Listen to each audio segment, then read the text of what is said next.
With Season 12 of Apex Legends about to loom and boom, we have a lot of things that we can talk about.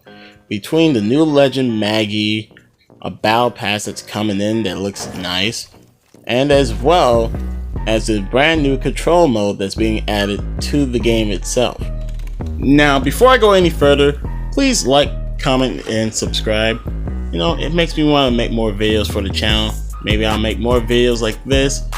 I don't do videos like this as much now because I prefer to do other types of videos. However, this time around I feel like talking more about Apex because of some of the information that most content creators have not really spoke on or talked about. That's in slightly important detail, but maybe not as important to how they see it. Anyways, let's dive right into it.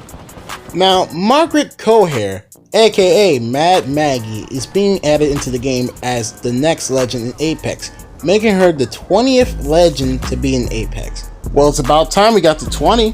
Anywho, when it comes to Maggie's kit, she's an offensive legend like Fuse. But unlike Fuse, she actually has a wall hack ability.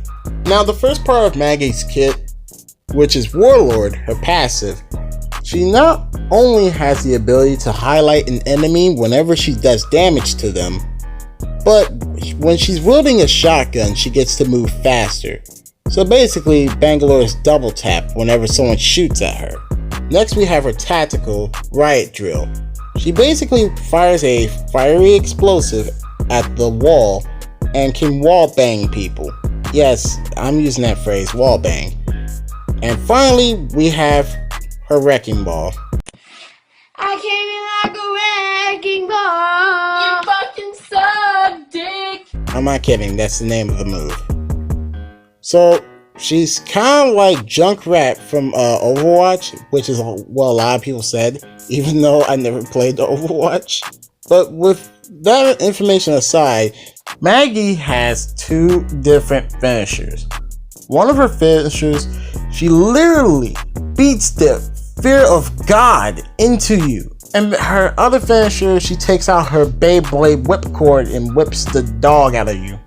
One last point I wanted to add about Maggie is her legendary skins look fairly decent. So that's a good thing to note. So moving on, the next battle pass, or should I say this upcoming battle pass, actually looks good. The content in it looks more appealing versus the previous battle pass, or our current battle pass actually. Now, to be real, the only reason I bought our current battle pass is because of the Prowler skin and Rampart's emote. Everything else in the battle pass currently, I don't really care too much about. As far as I'm concerned with that, the legendaries that we're getting in this battle pass is an Eva 8 skin and a legendary reactive Hemlock skin. Along with the character legendaries, we're gonna have one for Loba, and there's gonna be one for Seer, even though we couldn't get a good look at it. And I know it has to be one for Seer because this outfit right here that we don't get a good look at is literally a new outfit, and it would only make sense for it to be new for this season.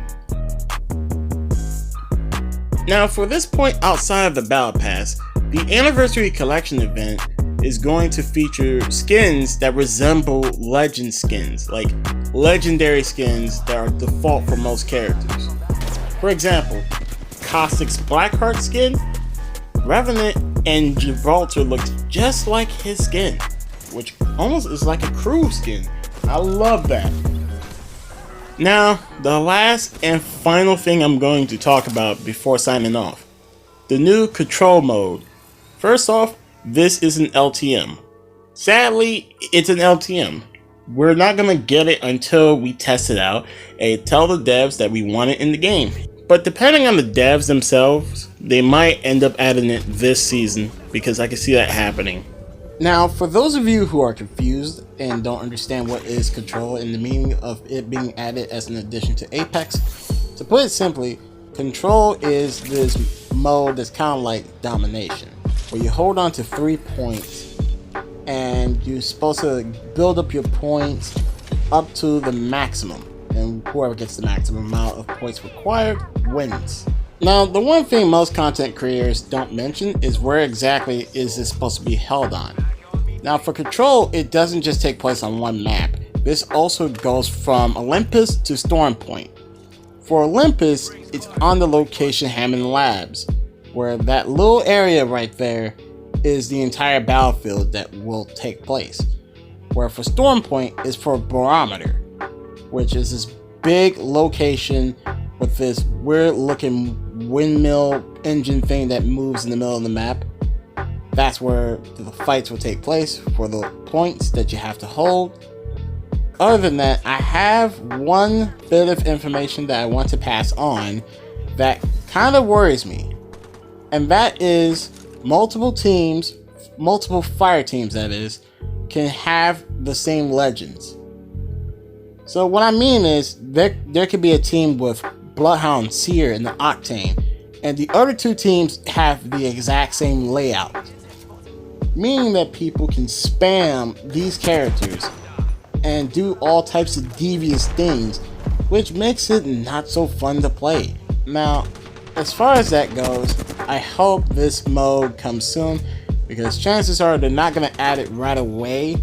If we look back to how they did in Season 3 when it came to duos, they first introduced duos into Apex, and then we didn't get it until towards the end of Season 4. Where Season 4, we finally have a new permanent mode, which is duos. Alright, I hope you guys enjoyed this video and the information that I passed on, even though some of it's not new, but other parts of the information I try to vary and at least explain certain things that a lot of people don't take time to actually tell you. So I'll see you guys in the next one.